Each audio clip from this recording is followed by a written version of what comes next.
Frères et sœurs, nous vous saluons dans le nom de Jésus. Bonjour, bonsoir.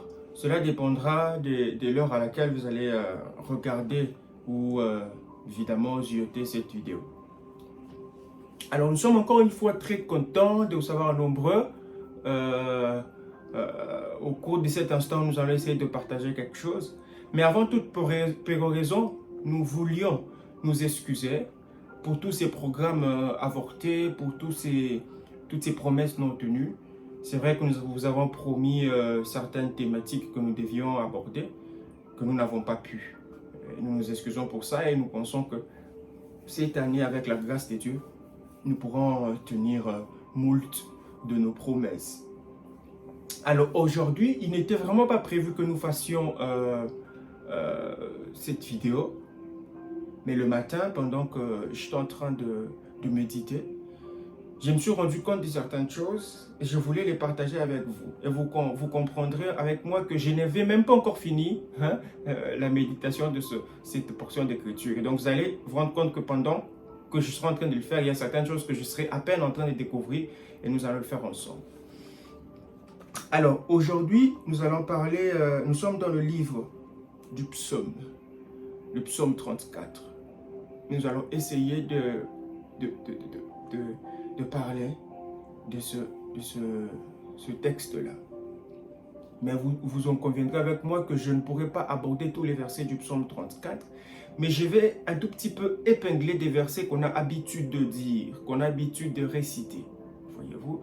Et ce sont ces versets sur lesquels je vais emphasiser pour ne pas prendre beaucoup de temps.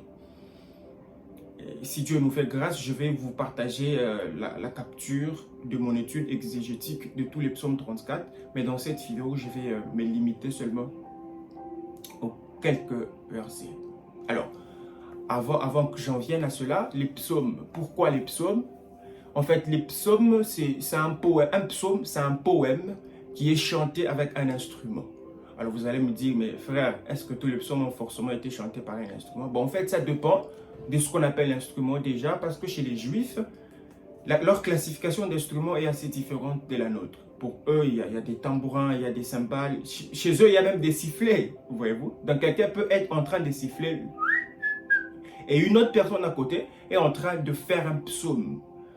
Et il y a plusieurs typologies de psaumes. Il y a des hymnes, il y a des complaintes individuelles, il y a des complaintes collectives, il y a des psaumes royaux, il y a plusieurs sortes de psaumes. Les psaumes ont commencé à être écrits presque au Xe siècle avant Jésus-Christ. Bon, ça s'est étendu sur une période. Et il y a David qui est l'un des auteurs, il y a Asaph qui est l'un des auteurs, il y a Corée qui est l'un des auteurs, il y a Moïse. Et Moïse a aussi écrit 2 psaumes, je pense, si je ne me trompe pas, le psaume 90 et le psaume 89 ou 91. Bon, bref, Moïse est aussi parmi les auteurs du psaume. Et évidemment, d'autres personnes qui sont anonymes.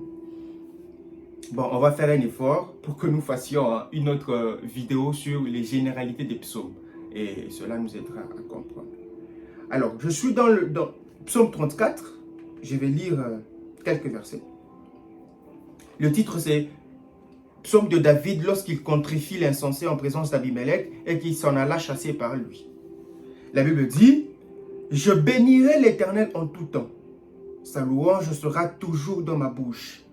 Que mon âme se glorifie en l'Éternel, que les malheureux écoutent et se réjouissent. » Je saute. « J'ai cherché l'Éternel et il m'a répondu. Il m'a délivré de toutes mes frayeurs.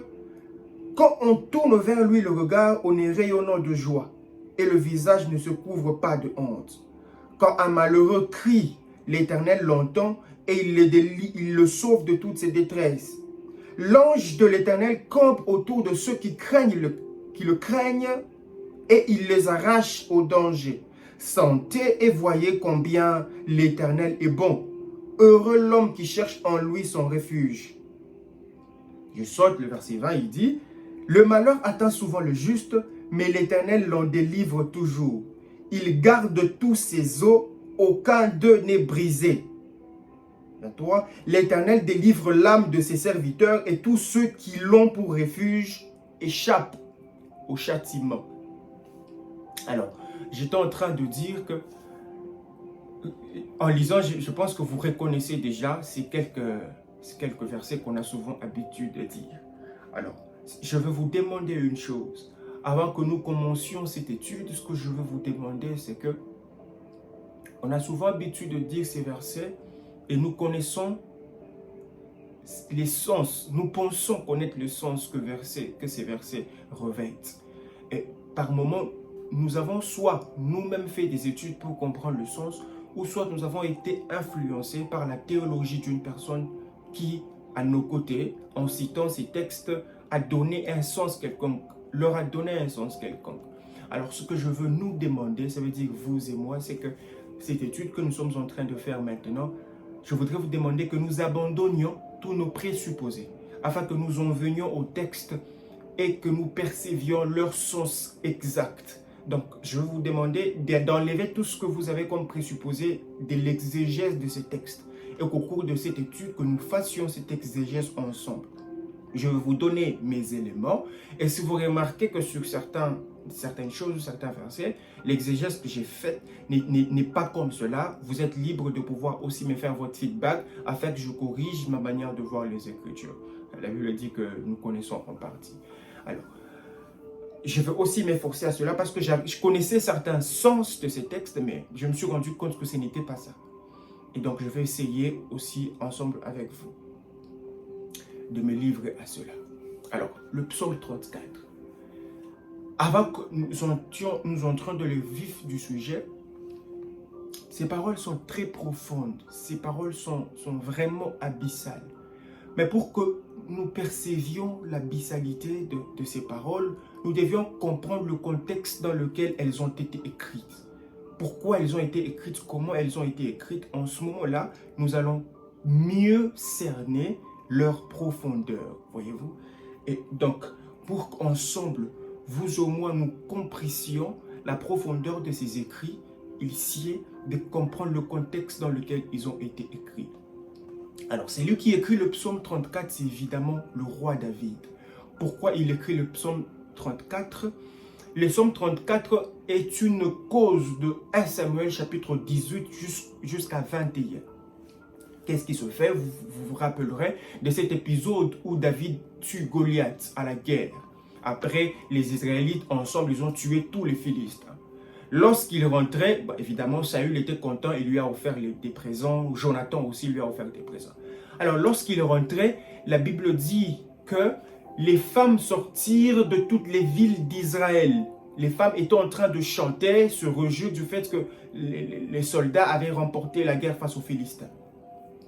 Et parmi ces femmes, la Bible dit que les femmes chantaient et se répondaient les unes aux autres. Saül a ses 1000 et David a ses 10 000. Lorsque Saül a entendu ça, la Bible dit que quoi? David a ses 10 000. Vous lui donnez 10 000 et moi vous me donnez 1000. Il ne reste plus que vous lui donnez la royauté carrément. La Bible dit que Saül vit David d'un mauvais œil à partir de ce jour jusqu'à la fin. Je veux une petite parenthèse. Vous voyez les femmes, hein? Vous voyez les femmes comment elles font en fait. Ça veut dire des gars qui sont calmes et tout. Mais à cause d'une chanson que injectent les femmes, la haine se pose. Enfin, pourquoi vous faites ça en fait? Pourquoi vous faites ça? Saül considérait David comme étant un héros. Mais à cause de votre chanson, il le regarde d'un mauvais œil. Toujours est-il que c'est à cause de la femme que nous subissons tout ça en fait. Dans les jardins d'Éden. Si la tentation était venue chez l'homme, on ne sait pas ce qui se serait passé. Hein? Bon. Woman, never mind. I was just kidding. So, tout ce qui s'est fait, c'était pour accomplir les desseins de Dieu. Donc, on peut dire en partie que c'est aussi grâce aux femmes que David écrit le psaume 34. Parce que si ces chants n'avaient pas eu lieu, peut-être, voilà. Donc, j'étais juste en train de dire. Alors, là, c'est 2 Samuel chapitre 18 que cet épisode se fait. 2 Samuel chapitre 19, Saül envisage de tuer David. L'erreur que Saül fait, c'est d'en parler à Jonathan. Jonathan avait déjà fait alliance dans 2 Samuel chapitre 18, dans 1 Samuel chapitre 18 avec Saül. Et cette alliance a fait qu'il puisse évidemment aller dire à David que non, écoute mon père, prévoit de te tuer. Alors, dans 1 Samuel, chapitre 19, Jonathan rapporte ces éléments-là à David. Dans 1 Samuel, chapitre 20, David se voit donc obligé de fuir. Et dans 1 Samuel, chapitre 21, l'erreur que David fait, c'est qu'il fuit auprès des Philistins. Parce qu'il est pourchassé pour être tué. Lorsqu'il arrive auprès des Philistins, il se présente devant le roi. La Bible dit que les serviteurs du roi reconnurent tout de suite qu'il s'agissait de David. Et il dit, mais il s'agit donc de David, l'homme pour lequel on chantait qu'il a tué 10 000 personnes. Parce que dans les Philistins, c'est une douleur qui est encore pendante. Il vient de perdre leur soldat, il vient de perdre leur guerrier, le plus grand soldat de Philistins, Goliath. Et donc voir David là-bas, c'était comme une sorte d'insulte. Les serviteurs, en disant ça, ils voulaient dire au roi, mais c'est ce gars qui a tué nos soldats, nous devons aussi le tuer, nous devons le pendre. Là, je parle à la manière des hommes. Alors, David a été effrayé du fait qu'on reconnaisse qui il était. La Bible dit qu'il s'est converti en fou. Il a fait semblant d'être fou. Lorsque vous lisez les commentaires des Écritures originales, on dit qu'il fit des gestes extravagants et s'est mis à baver. Il bavait, il rognait son visage pour qu'on voie par son expression faciale qu'il était un fou. Alors le roi Abimelech s'est fâché, il a dit à ses serviteurs, mais j'ai déjà beaucoup de fous ici. Pourquoi vous m'amenez un fou d'Israël pour que je fasse quoi avec lui? Alors, les serviteurs peinaient à insister que non, ce n'est pas un fou, c'est David, le gars qui a tué nos soldats. Mais le roi a chassé David de sa présence et a demandé à ses serviteurs de l'enlever. Alors, lorsque David quitte la présence du roi, il vient de connaître deux événements. Le premier événement, c'est qu'il vient de frôler la mort. Parce que si on s'était rendu compte que c'était lui et qu'on avait insisté que c'était lui, on l'aurait tué. Et deuxième événement malheureux, c'est que David vient de manquer le secours qu'il est parti chercher auprès des Philistins. Voyez-vous. Alors, lorsque David quitte la présence du roi Abimelech, en subissant toutes ces choses, c'est là qu'il écrit maintenant le psaume 34. Le psaume 34 a été écrit dans ce contexte-là, dans un contexte de peine, dans un contexte de douleur, dans un contexte de fuite, dans un contexte où il échappe à la mort par deux fois. C'est ainsi qu'il commence maintenant à écrire le psaume 34. Et il dit, « Je bénirai l'Éternel en tout temps. Sa louange sera toujours dans ma bouche. » Alors, ce que vous devez comprendre, c'est que David, sa vie shift.